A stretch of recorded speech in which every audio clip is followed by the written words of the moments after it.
अपनी प्लानिंग, अपनी स्ट्रेटजी कोशिश करिए कि वो थोड़ी सीक्रेट रहे।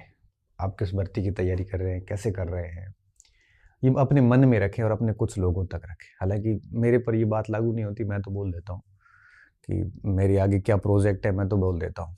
लेकिन मैं कोशिश ये आपको ये कहना चाहूँगा कि ये गलती आप ना करें। जो मन में है, जो प्लानिंग है, उसको थोड़ा सीक्रेट रखें। प्लानिंग आउट होने के बाद में फिर वो उतनी इफेक्टिव नहीं रहती।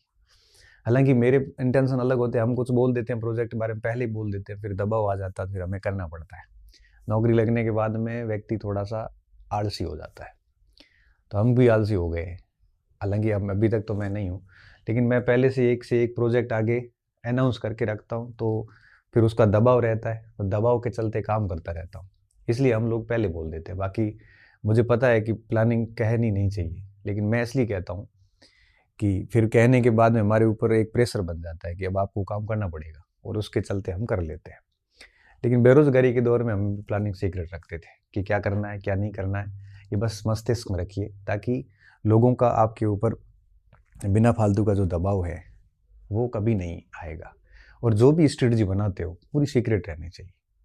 फिर उसको इम्प्लीमेंट करने के लिए छोटी छोटी प्लानिंग बनाइए कि प्रतिदिन कितना करना है, वीकली क्या करना है, मंथली क्या करना है। पूरा एक सिस्टमेटिक तरीके से होना चाहिए, तभी आनंद आता है पढ़ाई में, और आप अपने आप में मस्त रहते हैं। आप अगर दुनियावी क्षेत्रों में फंसे हुए हैं तो कोई प्लानिंग काम नहीं करेगी। जैसे कहा ना, दूसरे की बात तीसरे की बात दूसरे के सामने, दूसरे की बात तीसरे के सामने, ऐसे करना, बहुत सारी ग्रुपिंग, हर जगह बकवास, हर जगह मीटिंग में चले जाना, सोशल बहुत अधिक होना, तो कोई प्लानिंग काम नहीं करेगी। इसलिए उन सारी चीज़ों से दूर रहते हुए ये करना चाहिए, ताकि जितनी रणनीतियां सीक्रेट होती है उतनी प्रभावी तरीके से काम कर सकती है। इसके अलावा जब भी कोई डिसीजन लेते हो तो आप अपनी क्षमता और अपने समझ के अनुसार लेनी चाहिए। आप देखा देखी नहीं करनी चाहिए कि दुनिया क्या कर रही है, वो दुनिया के ऊपर छोड़िए। आप अगर ये सोचते हैं कि आप कोई आईएएस की कर रहा है कि नहीं मैं भी आईएएस की करता हूँ, गलत तरीका है बहुत। आप अपनी क्षमता के अनुसार डिसीजन लीजिए। अब जैसे कई बच्चे के सर फर्स्ट ग्रेड में पोस्ट कम, हम फर्स्ट डी कर रहे हैं, क्या मेरे साथी सारे थर्ड ग्रेड में चले गए तो मैं क्या उसकी तरफ चला जाऊँ क्या? तो मैं कहता हूँ कि वो साथी अध्यापक बन गए, ठीक है, बन जाएंगे, फिर उसके बाद में क्या? और आप मान लो फर्स्ट ग्रेड नहीं भी हुए और अगली बढ़िया तैयारी करते गए तो डेफिनेटली हो जाओगे। तो आप 1 साल बाद फर्स्ट ग्रेड बनेंगे, सीधे 4800 के ग्रेड पे आओगे, आपके साथी जो है 3600 पे रहेंगे, और उसको 4800 पे आने में 18 साल लग जाएंगे। आपने चुना भी किस भर्ती को है, आपने चुना भी राजपत्रित अधिकारी को है, तो डेफिनेटली टाइम तो लगेगा, और जब भी मिलेगा शानदार मिलेगा। इसलिए मेरा ये मानना है कि जब भी कोई डिसीजन लेते हो कि शिक्षक से पढ़ना है, कौन से कंटेंट से पढ़ना है, क्या किताब लानी है, कौन सी तैयारी करनी है, इनपुट ले लीजिए एक बार। फिर निष्कर्ष निकाल के खुद की जो कैपेबिलिटी है, क्षमता है, और खुद की जो अंडरस्टैंडिंग है, उसका सूक्ष्मता के साथ और बड़े निरपेक्ष रूप से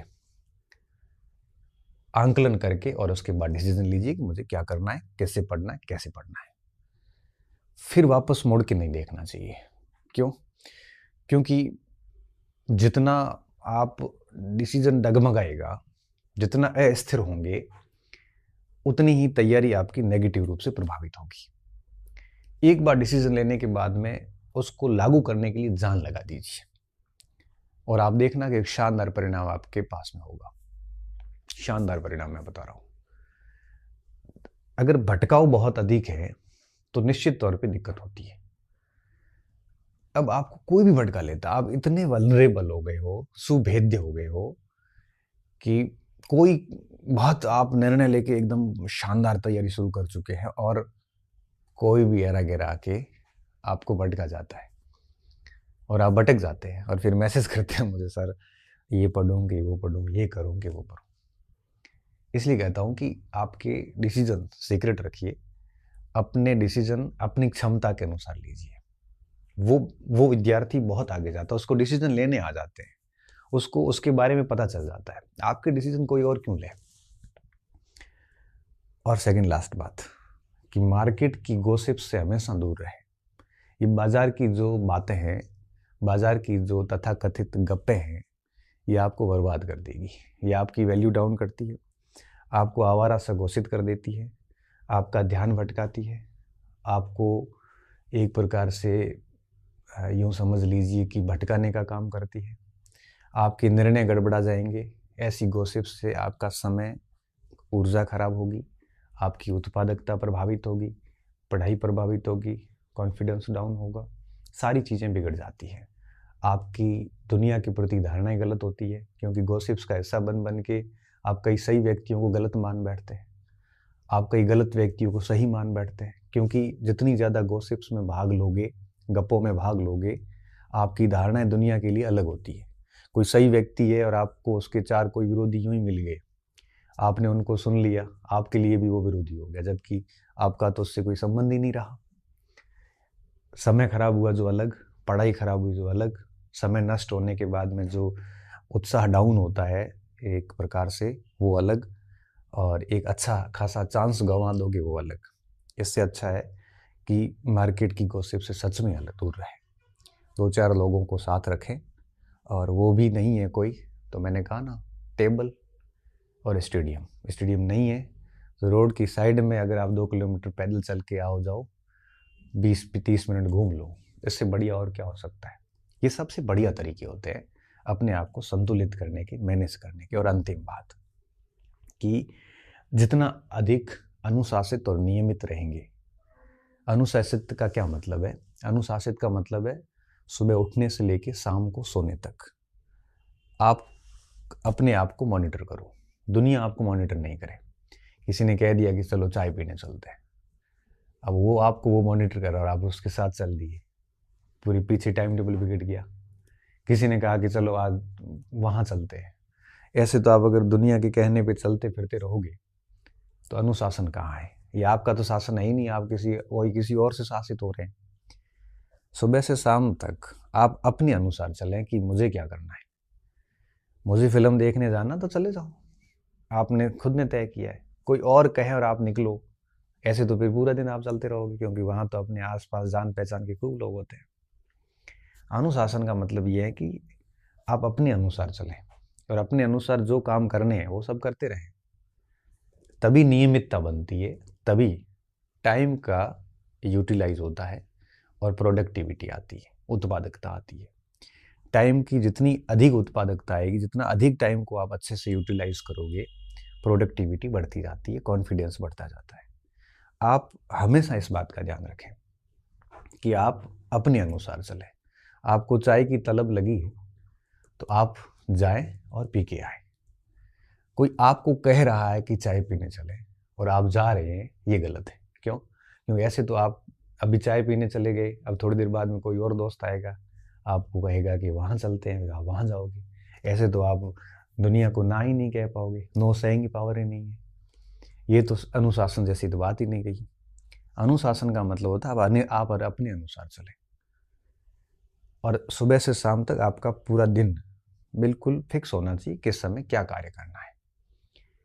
सुबह सुबह 3 घंटे पढ़ना है तो ठीक है, सुबह 3 बजे, 4 बजे, 5 बजे उठे, 8-9 बजे तक बढ़िया 4-5 घंटे पढ़ाई कर ली। क्या पढ़ना था वो आप अपनी प्लानिंग सेट करके रखो। फिर आराम से घूमे फिरे, खाना वाना खाया, उसके बाद 2-3 घंटे सो लिए, 3-4 घंटे और पढ़ लो, फिर रात को 1-2 घंटे और पढ़ लो। अब ये सारा काम आपके अनुसार होना चाहिए। कोई और इसको अगर मॉनिटर कर रहा है तब तो आप कभी किसी को मना ही नहीं कर पाओगे, आपका टाइम यूं ही बर्बाद होता रहेगा। घर परिवार छोड़ के माँ बाप ने आपको भेजा है और आप जो है वो दुनियावी ताकतों के चक्कर में पड़े हुए हैं और वहाँ पे पंचायतियाँ कर रहा है। परिणाम ये निकलेगा कि 1-2 साल फेल होंगे, और व्यक्ति जब एक बार फेल होता है, भले गलतियों से ही हो, तो उसके बाद उसका आत्मविश्वास बहुत कमज़ोर हो जाता है। पहला अटेम्प्ट बेस्ट अटेम्प्ट होता है, और दूसरा भी एक बेस्ट नहीं तो कम से कम बेटर होता है। 2 अटेम्प्ट के बाद परीक्षा पास करना बड़ा मुश्किल काम हो जाता है, क्योंकि फिर न तो हिम्मत रहती है, न जोश रहता है, न उत्साह रहता है, न कॉन्फिडेंस रहता है, न पढ़ने का मन होता है, और न ही वो वापस सिलेबस पढ़े जाते हैं। नई खेप अंदर आती है, नए बच्चे अंदर आते हैं, बड़ा प्योर माइंड अंदर आता है, उनको कॉम्पीट करने की क्षमता नहीं रहती है। और ऐसी ऐसी चीज़ें होती है जिससे आप उबर नहीं पाते।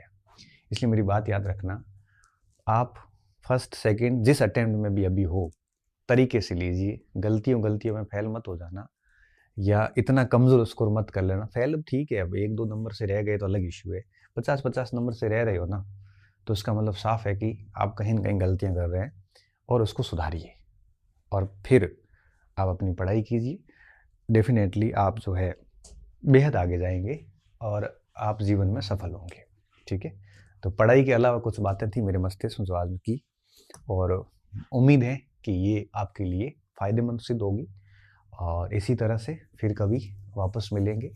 आज हमने पढ़ाई पर बात नहीं करी है, पढ़ाई के इतर एक स्टूडेंट का क्या आचरण होना चाहिए, उस पे बात करी है।